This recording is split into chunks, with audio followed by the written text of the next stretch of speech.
Ouça com fé a leitura da palavra de Deus. O Senhor disse a Moisés e a Arão na terra do Egito: Este mês será para vocês o principal dos meses. Será o primeiro mês do ano. Falem a toda a congregação de Israel, dizendo: No dia 10 deste mês, cada um tomará para si um cordeiro, segundo a casa dos pais, um cordeiro para cada família.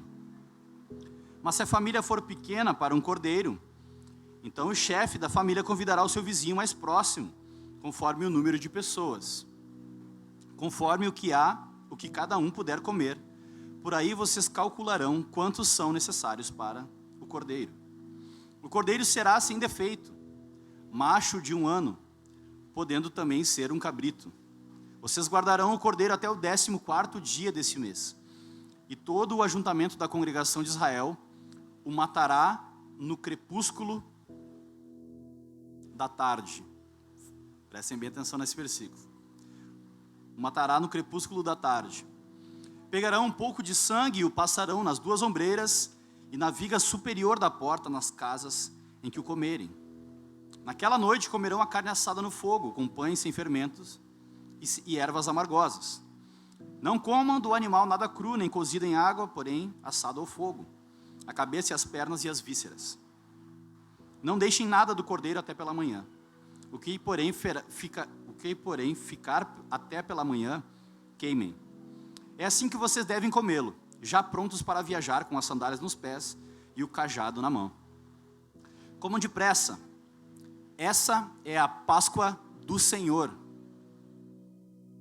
Porque naquela noite passarei pela terra do Egito e matarei na terra do Egito todos os primogênitos, tanto das pessoas como dos animais. E executarei juízo sobre todos os deuses do Egito. Eu sou o Senhor. O sangue será um sinal para indicar as casas em que vocês se encontram. Quando eu vir o sangue, passarei por vocês e não haverá entre vocês praga destruidora.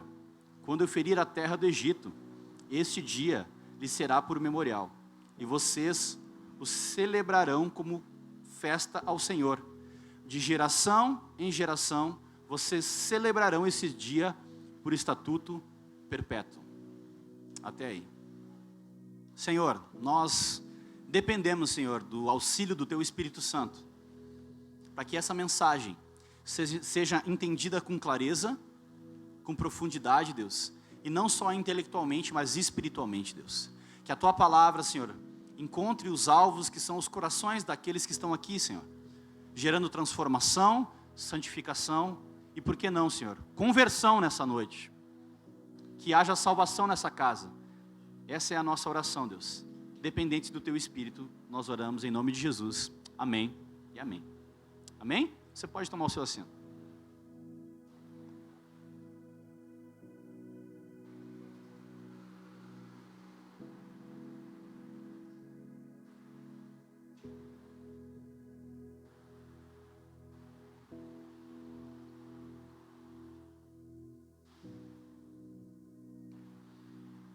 Eu prometo que eu não vou ficar batendo no coelhinho da Páscoa aqui agora, tá?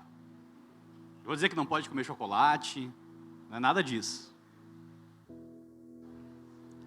Mas, pela leitura desse texto, a gente já viu que a Páscoa que se comemora por aí não tem nada a ver com o que Deus instituiu.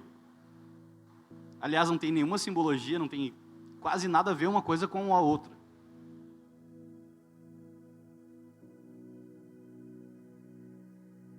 Páscoa, no hebraico, significa passagem, passar. Ou seja, o Senhor ia passar por ali e ia executar o seu juízo sobre o Egito. Não só sobre o Egito, mas também sobre Israel. Muitas pessoas, eu já ouvi muitas vezes pregarem errado esse texto.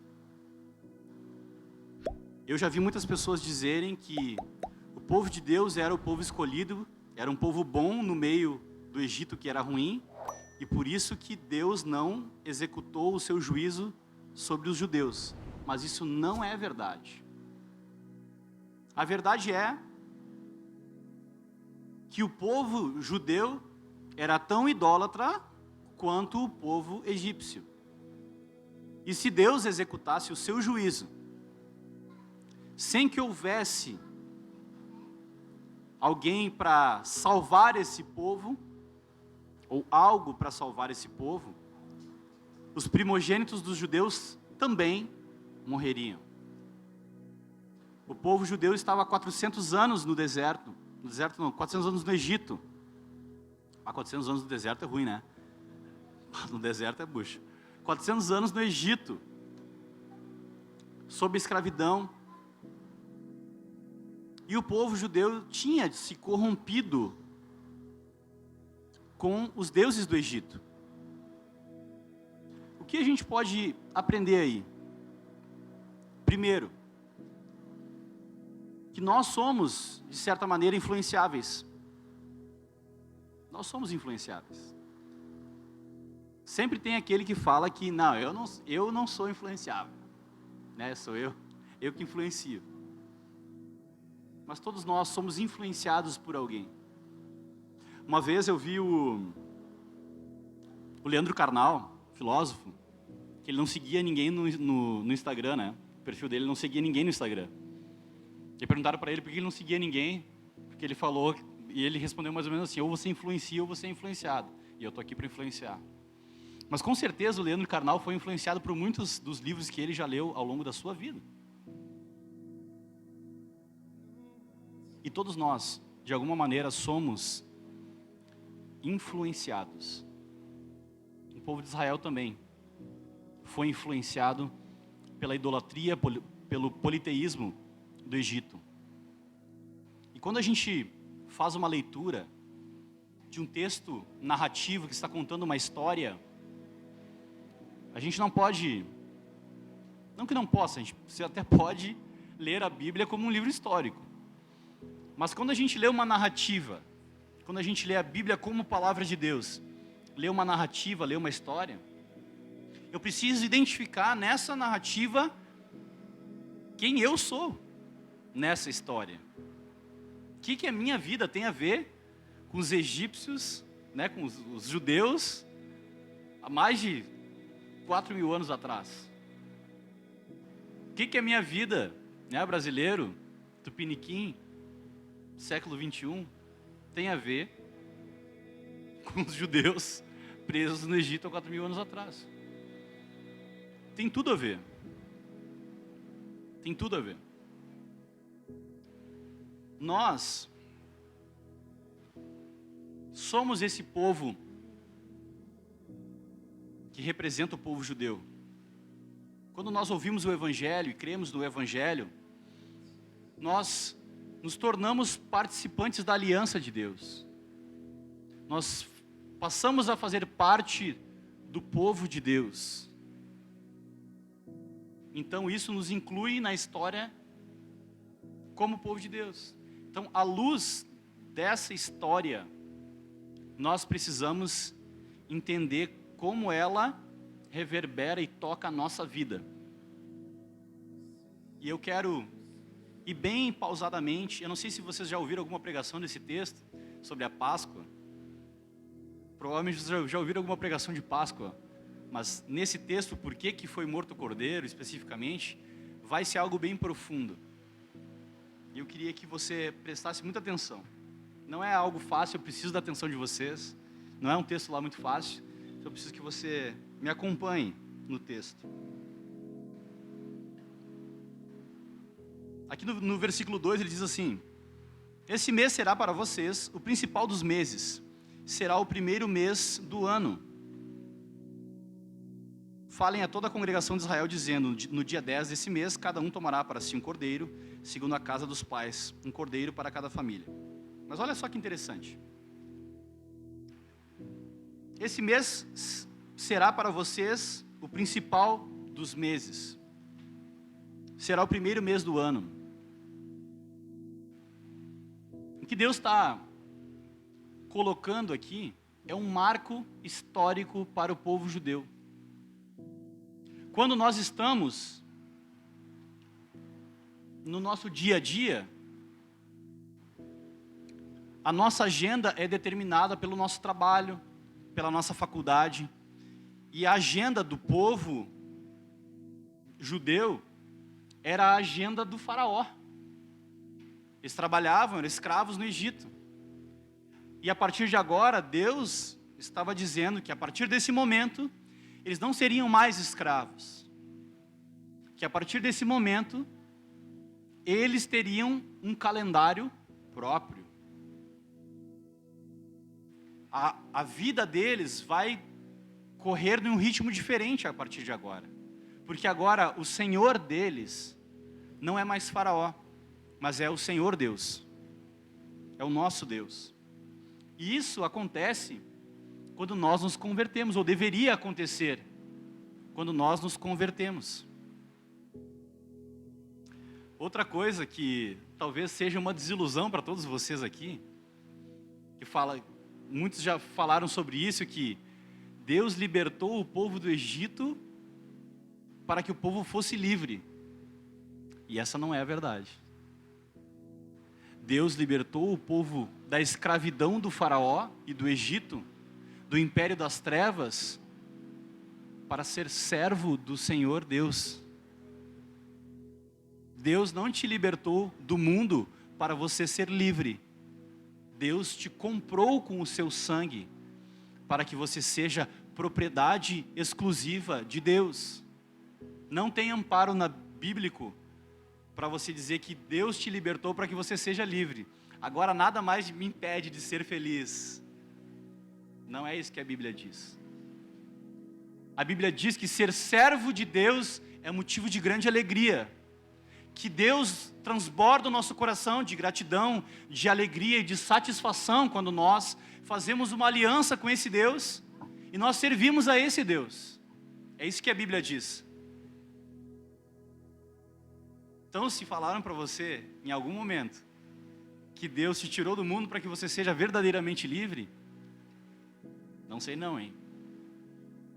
É óbvio que Deus não é um tirano como o Faraó. Deus não é um tirano. O nosso Deus é um Deus bom, misericordioso, amável, dulcíssimo. Esse é o nosso Deus. Falando em termos práticos para a nossa realidade aqui, Deus é o melhor chefe que você poderia ter na sua vida.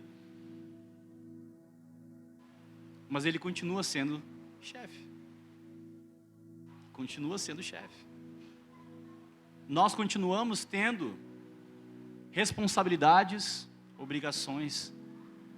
Nós precisamos dar uma resposta a Deus de maneira adequada. Deus não nos liberta do pecado e do inferno para que a gente possa pecar agora sem culpa. Isso não é graça, isso é desgraça. Isso é desgraça.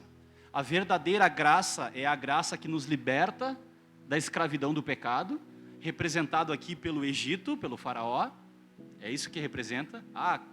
Então já estamos nos conectando com a história aqui. Então, o Egito, esse lugar, representa o mundo, representa o império das trevas, representa o pecado, a vida de pecado, a vida pregressa de cada um aqui, ou a vida atual de cada um aqui. Uma vida de escravidão, de servidão, de sofrimento, de angústia. É isso que o Egito representa. E quando Deus nos liberta, Ele nos liberta para um compromisso com Ele.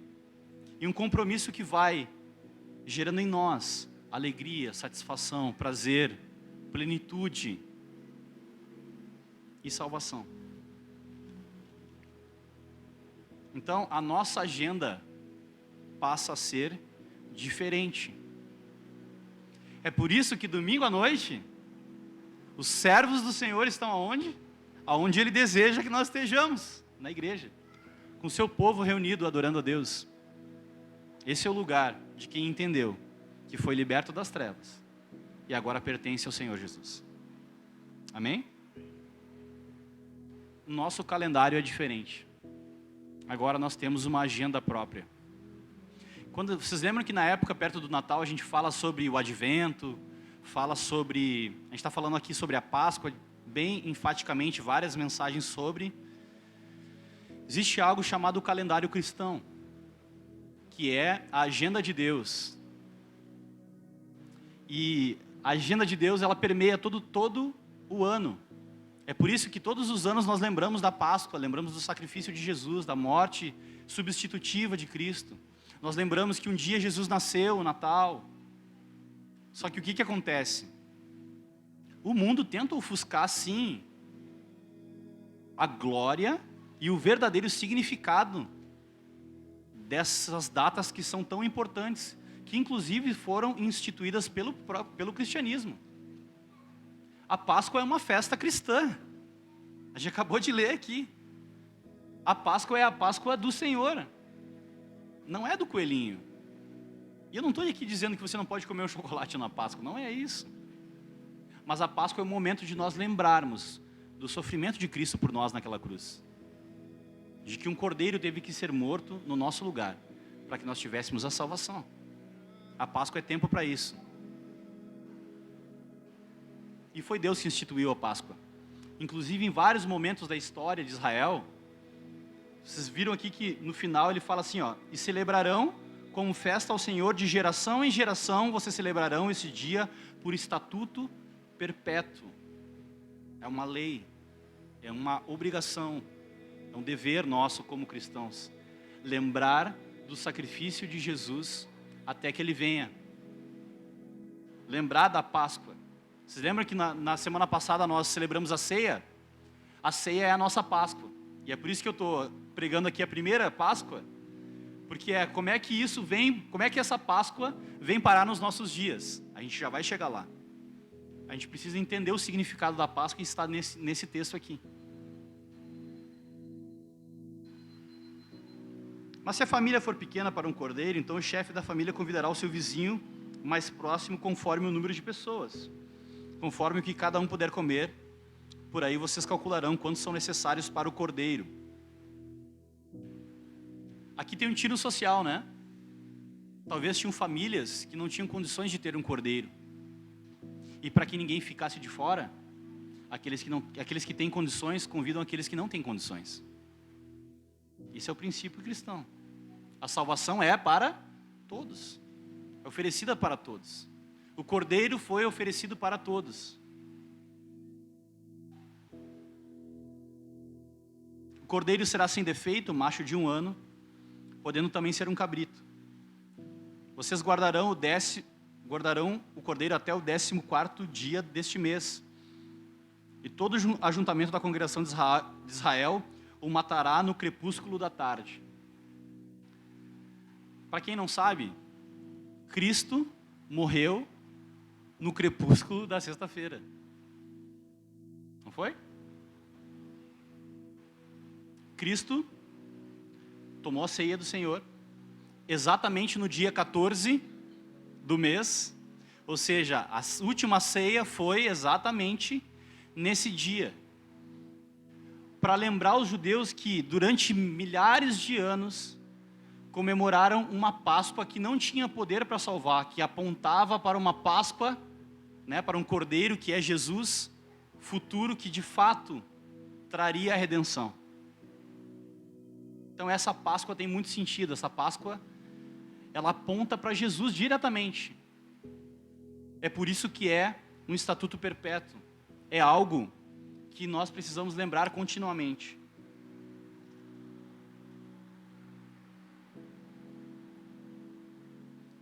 Pegarão um pouco do sangue e o passarão nas ombreiras, na viga superior da porta, nas casas em que o comerem.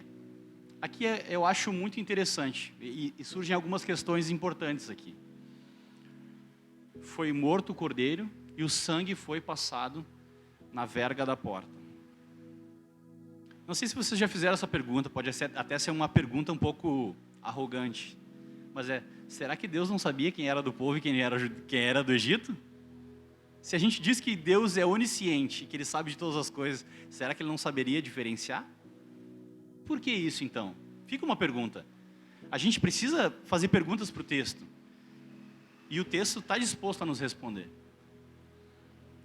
É óbvio que Deus sabia quem era judeu, quem era egípcio. Mas esse sacrifício do cordeiro, esse sangue na porta mostra uma atitude de fé e de obediência do povo de Deus.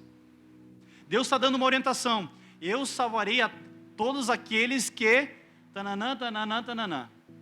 Todos aqueles que separarem o cordeiro, matarem um cordeiro, passarem o sangue na porta e comerem um cordeiro inteiro. Ou seja, tem atitudes práticas. A salvação de Deus, olha o que eu vou dizer agora. A salvação de Deus não é só subjetiva.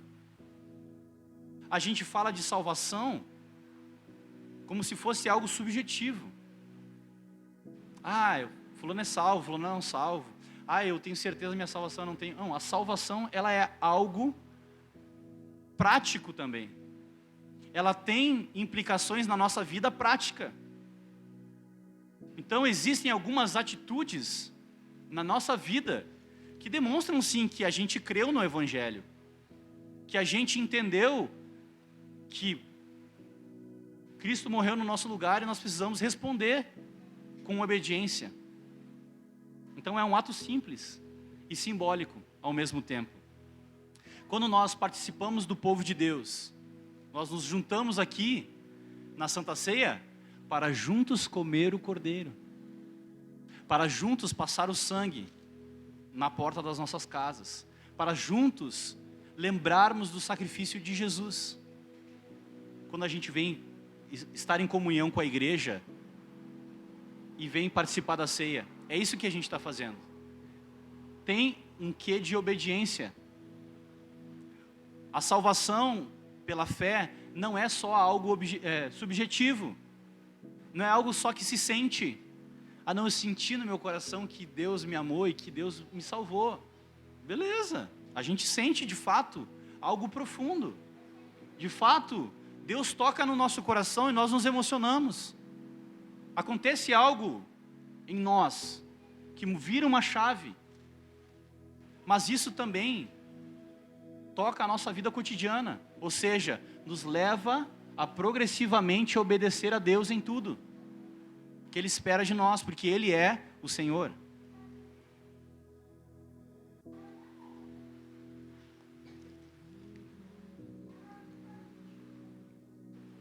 Outra implicação da morte do cordeiro e de passar o sangue é para quando o povo estivesse saindo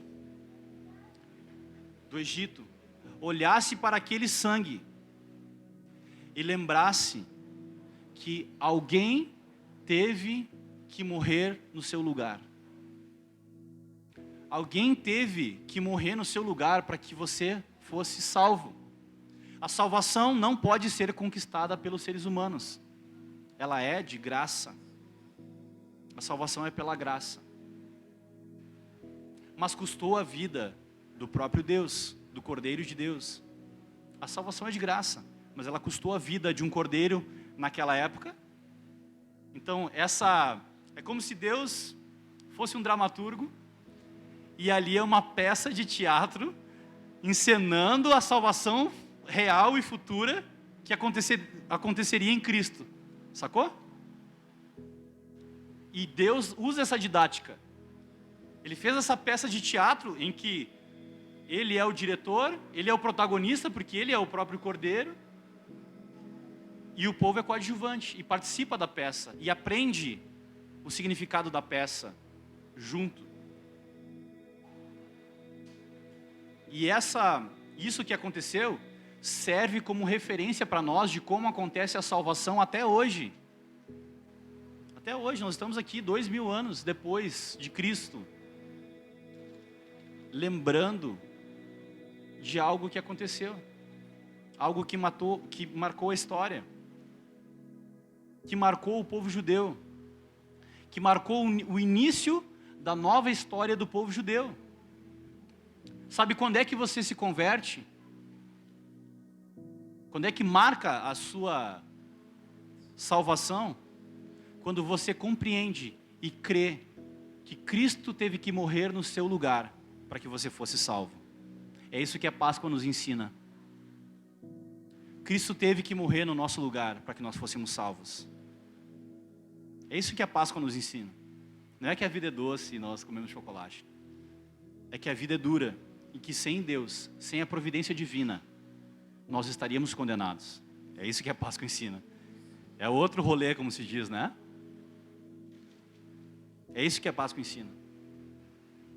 Então você pode comer o seu chocolate, mas não esqueça do sofrimento do nosso Senhor pela nossa salvação nesse tempo da Páscoa.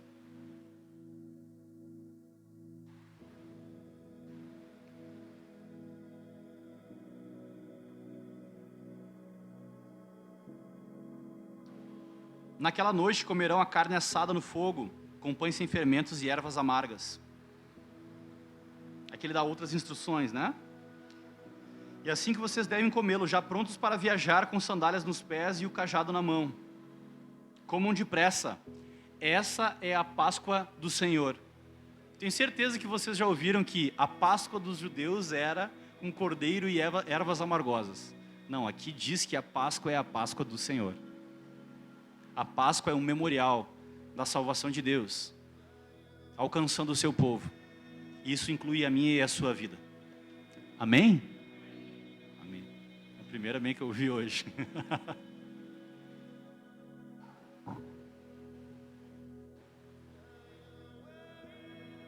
Essa é a Páscoa do Senhor. Quando a gente come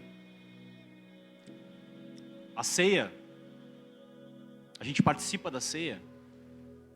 Vocês lembram que no texto que a gente leu na semana passada é: comam e bebam do cálice e anunciem a morte de Jesus até que Ele venha. Então nós nos reunimos aqui, comemos a ceia, lembramos da morte e do sacrifício de Jesus, já estou com a roupa de ir, como diz, né? E já sai daqui para anunciar o Evangelho, para anunciar a morte de Jesus até que Ele venha. Então olha como há uma conexão real entre esse texto lá, essa Páscoa, e aquilo que nós praticamos como igreja. Ou seja,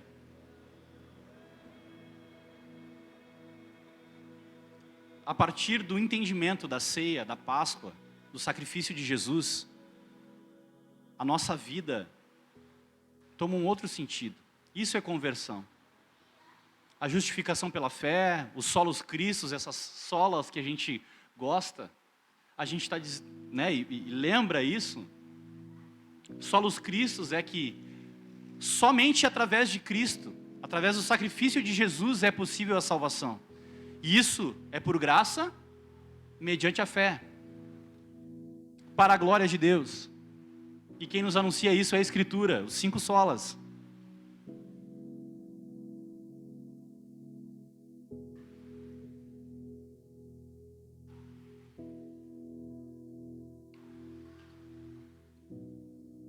Porque naquela noite, aqui está o sentido da Páscoa, porque naquela noite passarei pela terra do Egito e matarei na terra do Egito todos os primogênitos, tanto das pessoas como dos animais, e executarei juízo sobre os deuses do Egito. Eu sou o Senhor. Eu não vou conseguir explicar muito bem agora, muito profundamente o que aconteceu, mas essa aqui é a última praga de uma série de 10 pragas que aconteceram no Egito. E o que aconteceu? Vocês sabem por que eram 10 pragas? Porque existiam 10 divindades no Egito que os egípcios cultuavam. Primeira praga, Deus transformou a água do rio Nilo em sangue. E eles cultuavam e veneravam o rio Nilo como uma divindade, que dava prosperidade, fertilidade e tudo mais. E cada praga é Deus dizendo assim: esse Deus não é Deus, eu sou o Senhor. E lá no início, Deus fala para Faraó o seguinte: deixe o meu povo ir. Se você não deixar o meu povo ir, Israel, que é o meu primogênito, eu matarei o seu primogênito. E essa é a última praga. Ou seja, o Faraó endureceu seu coração novamente, e Deus está cumprindo o que ele disse. deixa o meu primogênito ir, senão o teu primogênito irá morrer. É isso que está acontecendo aqui.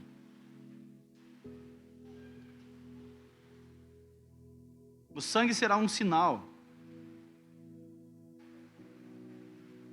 para indicar as casas em que vocês se encontram.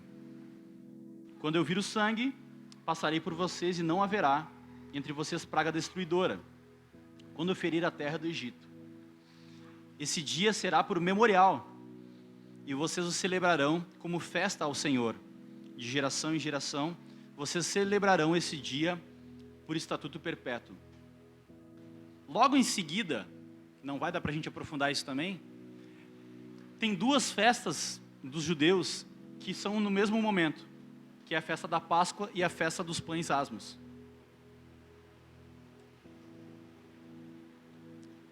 O que a gente come na ceia? O pão sem fermento e o sangue. Ou seja, Deus fez um marco na história de que haveria um dia que a gente beberia um sangue e comeria um pão que simbolizaria a morte, o sangue de Cristo e o corpo de Cristo partido por nós, por causa dos nossos pecados. E esse é o sentido da Páscoa. Esse é o sentido da Páscoa. Traz uma visão diferente e um simbolismo muito mais profundo para a morte de Cristo. A gente poderia falar sobre vários outros assuntos. Talvez as pessoas hoje vão para a igreja para ouvir uma mensagem que vai fazer bem para o coração, uma mensagem motivacional.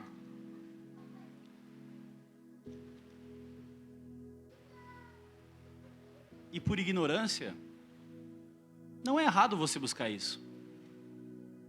Todo mundo quer ser acalentado, cuidado, encorajado. Mas só o Evangelho pode produzir salvação. Só o Evangelho.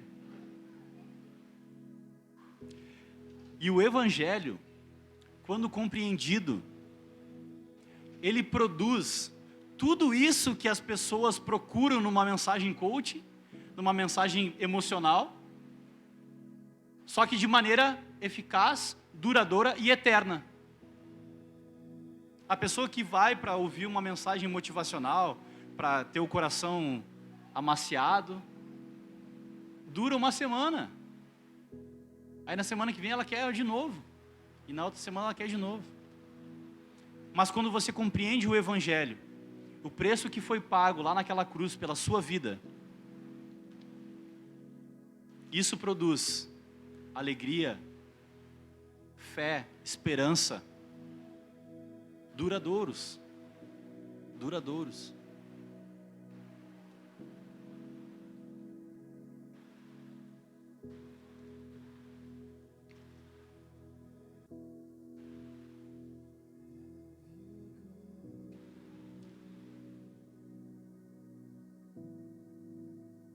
Esse dia será por memorial e vocês celebrarão como festa ao Senhor, de geração em geração.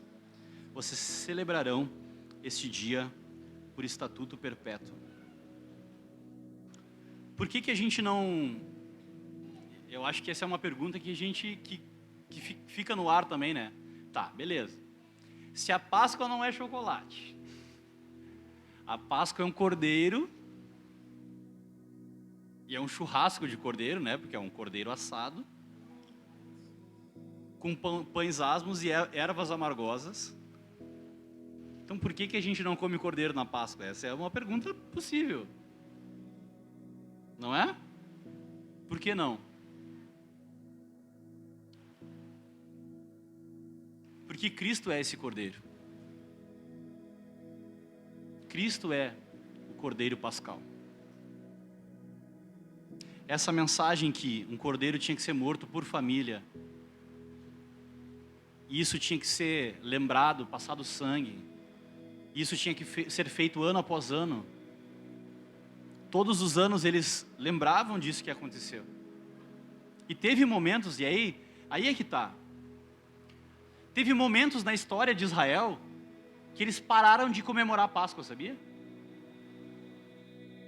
Na época do exílio, uma época no deserto, eles pararam de comemorar a Páscoa, algo que Deus tinha estabelecido.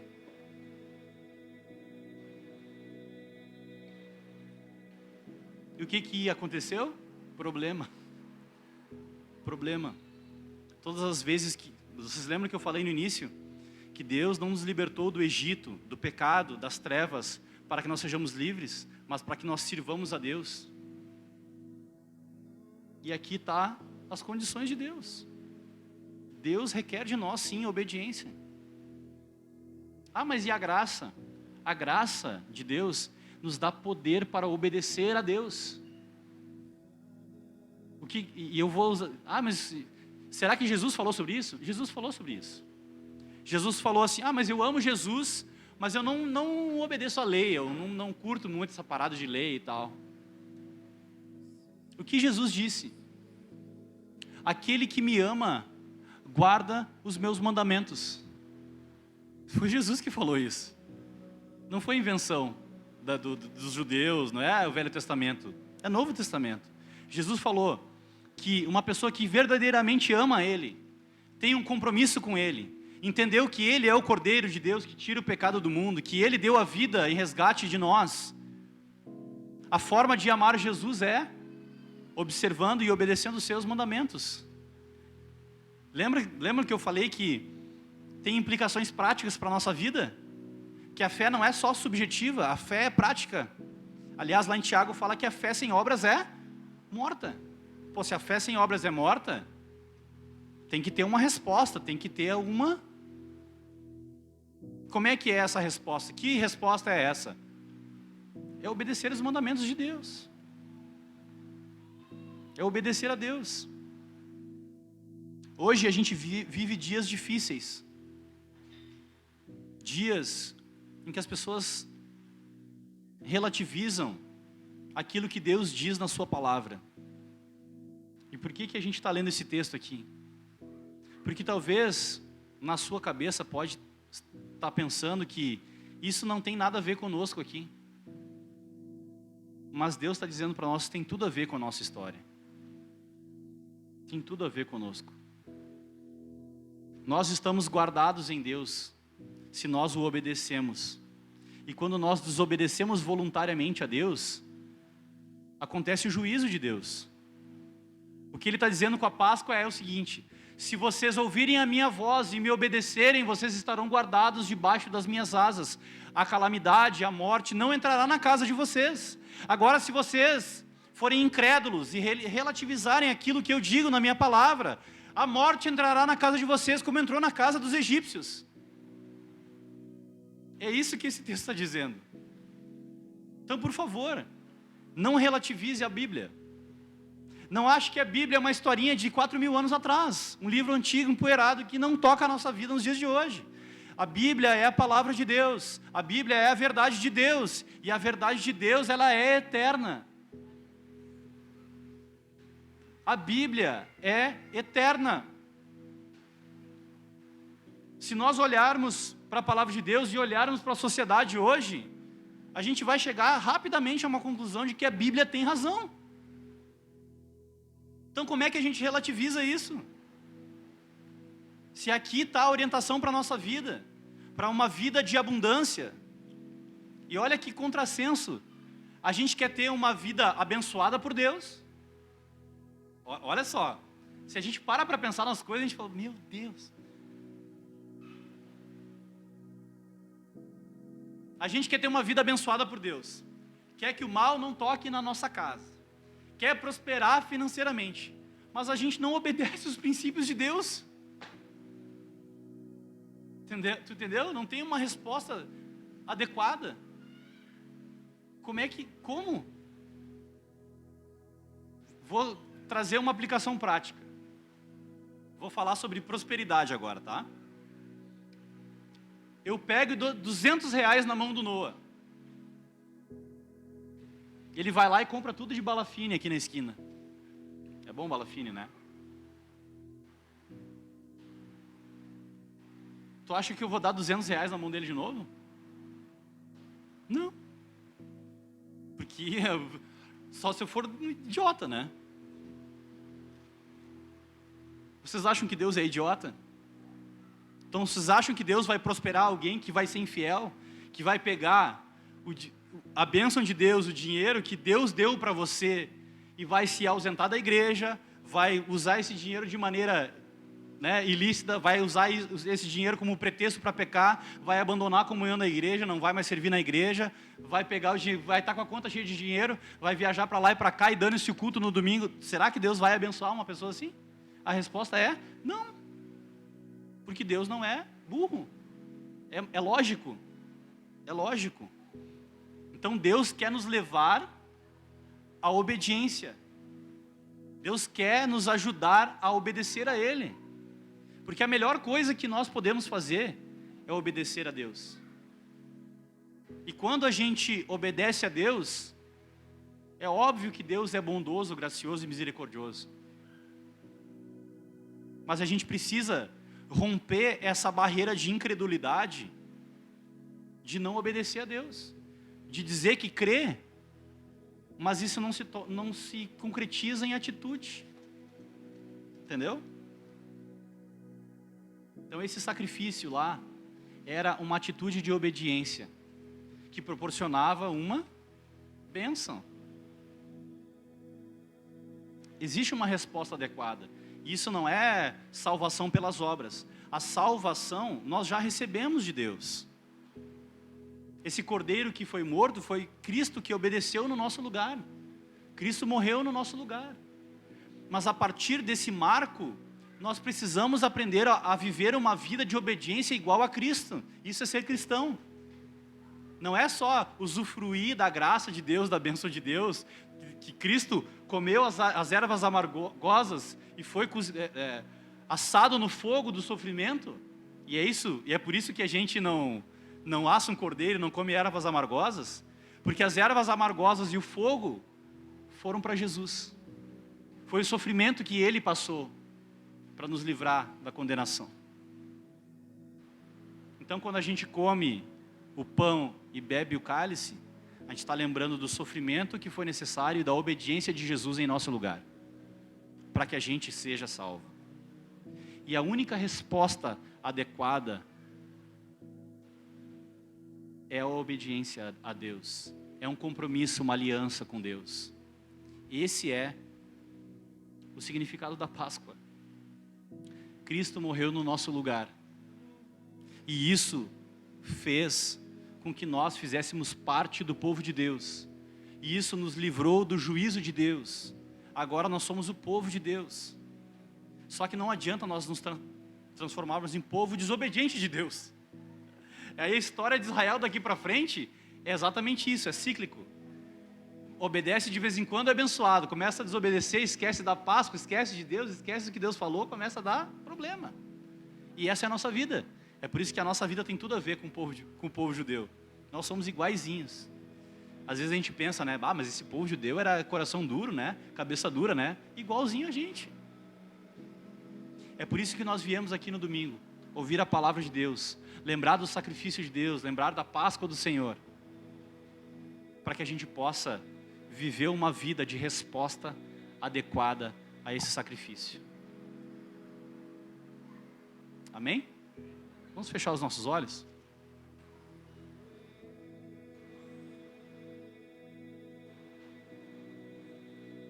Obrigado, Senhor, porque Tu foi esse cordeiro, Deus. Jesus, Tu é o cordeiro de Deus que tira o pecado do mundo. Nós cremos nisso. Tu estabeleceu a Tua Páscoa para os judeus como um prenúncio, Deus, daquilo que Tu viria fazer de maneira eficaz. O Teu sangue e a Tua carne não foram desperdiçados, Senhor. Tu não desperdiçou, Senhor, nenhuma gota do Teu sangue.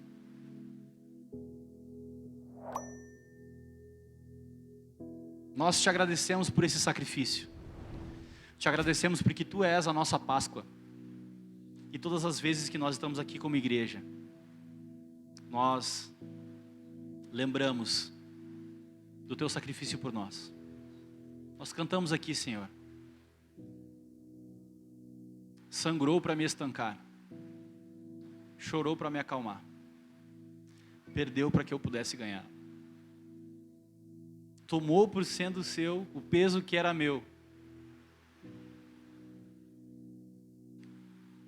Da morte fez a vida brotar. Agora nos ajuda, Senhor, a dar uma resposta adequada a Ti. Em nome de Jesus. Nos ajuda a obedecer a Tua palavra. Nos ajuda a não cairmos no relativismo. Nos ajuda a crer que a Bíblia é a palavra de Deus, de que essa é a Tua verdade, Senhor. De que é essa verdade que nós queremos seguir. De que essa é a bússola que nós queremos seguir, Senhor, para a nossa vida. Mas agora pelo Teu Espírito Santo nos dá força para obedecer, Senhor. Porque nós somos maus, somos pecadores, Senhor. A nossa vontade é não Te obedecer. O nosso natural não quer Te obedecer, Senhor. Mas derrama do Teu Espírito sobre nós. Converte os corações, Senhor. Para que nós sejamos o Teu povo, remido pelo Teu sangue, obedientes a Ti, Senhor. Fiéis até a morte como Tu foi, Senhor. Obediente até a morte, morte de cruz como Tu foi, Senhor. Em nome de Jesus nós oramos, Pai. E pedimos o Teu auxílio. Que essa mensagem, Senhor, fique gravada no nosso coração, Senhor. Que todos os anos nós possamos lembrar do Teu sacrifício por nós, do Teu sofrimento, Deus, da Tua morte para nos dar vida. Não deixa, Senhor, que a Páscoa seja uma festa que passa em branco para os cristãos. Ou que a gente fica falando mal de coelhinho da Páscoa. Mas que a gente lembre do Cordeiro de Deus que tira o pecado do mundo. Que a gente lembre, Senhor, da Tua salvação. Em nome de Jesus. Em nome de Jesus. Amém. E amém. Amém?